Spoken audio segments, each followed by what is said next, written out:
তাই হ্যালো বন্ধুরা, আজকে আমি তোমাদেরকে কিছু আপডেট দেবো। এক্সাইজ ডিপার্টমেন্টের যে নিউ ভ্যাকান্সি কবে বা এক্সাম কবে হতে চলেছে।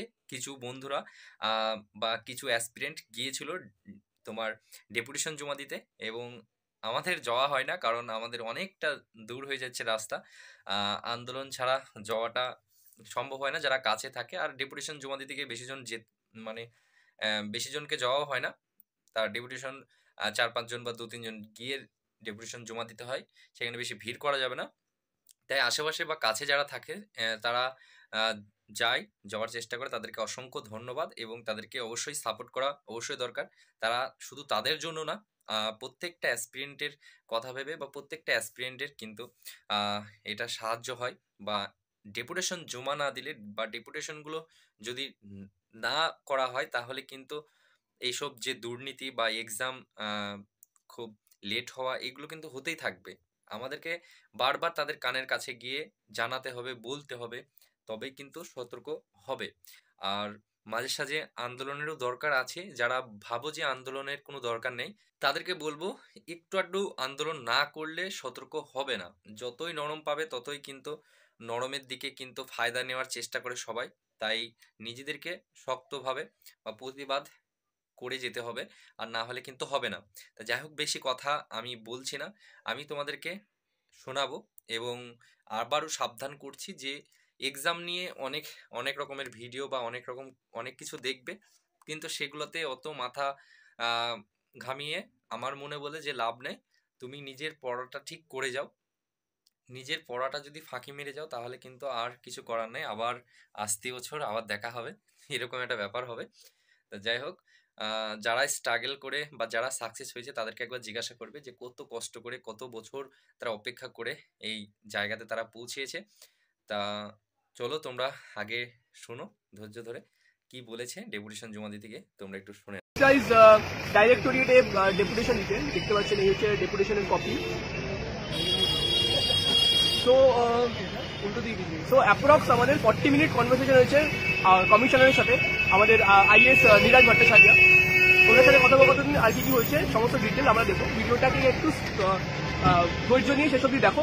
স্পেশালি যারা এক্সাইজের নতুন ভ্যাকেন্সি নিয়ে খুবই এক্সাইটেড, এক্সাইজের একটা আইটিআই খুব ভাইরাল হয়েছিল, তাদের নিয়েও একটু কথোপকথন আমাদের আছে। প্রথমে আমরা দিয়েছি কি কি আমরা প্রথমে বলেছিলাম। প্রথমেই আমাদের পয়েন্ট ছিল ল্যাক অফ নিউ ভ্যাকেন্সি। আমরা জানি লাস্ট 2019-এ লাস্ট ভ্যাকেন্সি বেরিয়েছিল, তারপর কিন্তু 2019-এর পর থেকে এক্সাইজ ডিপার্টমেন্টের কোনো ভ্যাকেন্সি কিন্তু নেই। সেটা নিয়েই স্যারকে বললাম যে স্যার 19 থেকে তো কোনো ভ্যাকেন্সি নেই, তো ভ্যাকেন্সি তো ফিল আপ করতে হবে। স্যার প্রথমে বললেন যে অ্যাজ সাচ আমাদের ডিপার্টমেন্টে ভ্যাকেন্সির কিছু প্রয়োজন নেই, এই কথাটা উনি ইউজ করেছেন। ঠিক আছে, কনস্টেবল আমাদের কোনো প্রয়োজন নেই, আর সমস্ত এসআই এএসআই ভ্যাকেন্সি যা আছে আমরা সেগুলো প্রমোশনের মাধ্যমে ওগুলোকে আমরা ফিল আপ করবো। তখনই আমি সঙ্গে সঙ্গে স্যারকে কাউন্টার করলাম, স্যার লাস্ট মান্থে একটা আইটিআই করা হয়েছিল আমাদের তরফ থেকে, আরটিআই এর থ্রুতে 1400-600 ভ্যাকেন্সি আমরা জানতে পেরেছি। এবার স্যার এই সমস্ত এগুলো তো রিকোয়ার্ড ভ্যাকেন্সি, এগুলোকে ফিল আপ করতে হবে for the proper administration of the excise department. Sir বললো ওকে। আমরা আবার জিজ্ঞেস করলো কবেকার আরটিআই। আমি বললাম স্যার এই মাসের আরটিআই। আমি ফোনটা বার করে স্যারকে দেখালাম যে ওকে এই হচ্ছে আমাদের আরটিআই। তার রিপ্লাই, তারা কারণ আরটিআইটাই এই সেম বিল্ডিং থেকেই হচ্ছে, সেম বিল্ডিং থেকেই তার রিপ্লাই এসেছিল।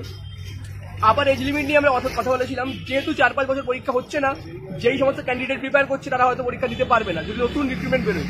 তার জন্য আমরা আবার এজ লিমিট 35+ করার আমরা একটা রিকোয়েস্ট জানিয়েছি for the coming vacancy. Publication of waiting list, publication আমরা বলেছি যে আমরা WBPRB তে গেছিলাম, সেখানে আমাদের চেয়ারম্যান বলেছিলেন যে ওয়েটিং লিস্ট বার করা না করা পুরোটাই ডিপার্টমেন্টের ব্যাপার।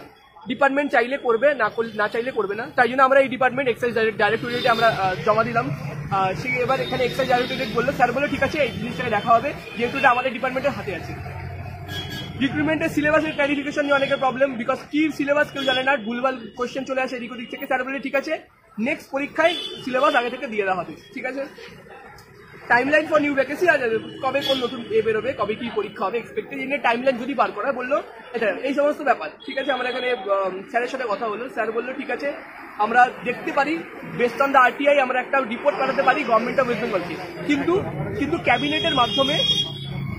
ক্যাবিনেটের মাধ্যমে যদি অ্যাপ্রুভ হয়ে আসে তবেই হবে পরীক্ষা, নাহলে কিন্তু পরীক্ষা হবে না। ভ্যাকেন্সি ডিপার্টমেন্টাল ভ্যাকেন্সি আছে মানে এই না যে তার উপরে রিক্রুটমেন্ট হবে। এটা আমি বারেবার বলেছি, আমার আগের ভিডিওতে আমি বলেছি, যতটুকু এক্সাইজ ডিপার্টমেন্ট যতটুকু পাঠাবে ক্যাবিনেটকে এবং এবং ক্যাবিনেট যতটুকু অ্যাপ্রুভ করবে ততটুকুর উপরেই পরীক্ষা হবে। এই হচ্ছে আমাদের পাতি কথা। উনি বললেন যে এক্সট্রা ব্যাপারটা সেটা আমরা গভর্নমেন্টকে জানাবো, হায়ার অথরিটিকে। তো ওনারা যদি পারমিশন দেয় তো আমরা টোটাল প্রসেসটা আমাদের এখানে চিঠি এসে তো আমরা পিআরবিকে জানাবো, সমস্ত ডিটেলটা জানিয়ে দেবো। এজের ব্যাপারটা উনি বললেন বাড়ানো, যেগুলো ওদের হাতে আছে, ওনাদের হাতে এজের ব্যাপারটা হাতে আছে, ওয়েটিং লিস্টের ব্যাপার হাতে আছে, সিলেবাসের ব্যাপার হাতে আছে, কিন্তু কোনটা হাতে নেই, কত ভ্যাকেন্সিতে রিক্রুটমেন্ট হবে। ওনারা ম্যাক্স টু ম্যাক্স পাঠাতে পারে একটা report government of West Bengal ক্যাবিনেটকে। ক্যাবিনেট যদি অ্যাপ্রুভ করে সেটা ফাইন্যান্স ডিপার্টমেন্টে যাবে, ফাইন্যান্স থেকে সেটা WPPRBর কাছে যাবে। তো মোটামুটি ভ্যাকেন্সি আসছে কি আসছে না সেই নিয়ে আমরা এই মুহূর্তে কিছু বলতে পারবো, তাই তো? আমরা এই মুহূর্তে কিছু বলতে পারবো কারণ উনি নিজেই তো প্রথমেই বললেন যে আমাদের এই মুহূর্তে রিকোয়ারমেন্ট নেই।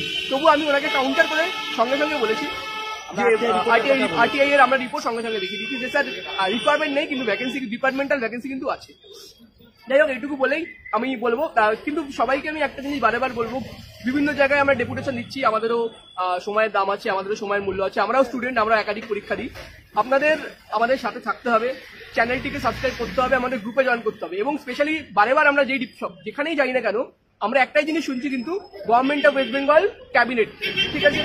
Government of West Bengal cabinet মানে আমরা যাই করি না কেন সেই শেষ মুহূর্তে কিন্তু ওখান থেকেই সবকিছু হবে, ঠিক আছে? তাই আমি যেটা বারেবার আমরা বিভিন্ন ডিমান্ড, বিভিন্ন রিকোয়েস্ট গভর্নমেন্টের কাছে নিয়ে যাচ্ছি, আমরা প্রোটেস্ট মার্চ আমরা বার করছি, আমরা ডেপুটেশন কর্মসূচি করছি, এইগুলোই কিন্তু করলে তবেই কিন্তু ট্রান্সপারেন্ট, স্বচ্ছভাবে পরীক্ষা হবে, স্বচ্ছভাবে নিয়োগ হবে, এবং এর ভিত্তিতে কিন্তু ভবিষ্যতে ভ্যাকেন্সি বেরোবে। তাই সবাই সাবস্ক্রাইব করুন, চ্যানেলকে সাপোর্ট করুন। ব্যাস এইটুকুই বলার। নেক্সট ভিডিওতে দেখা হবে।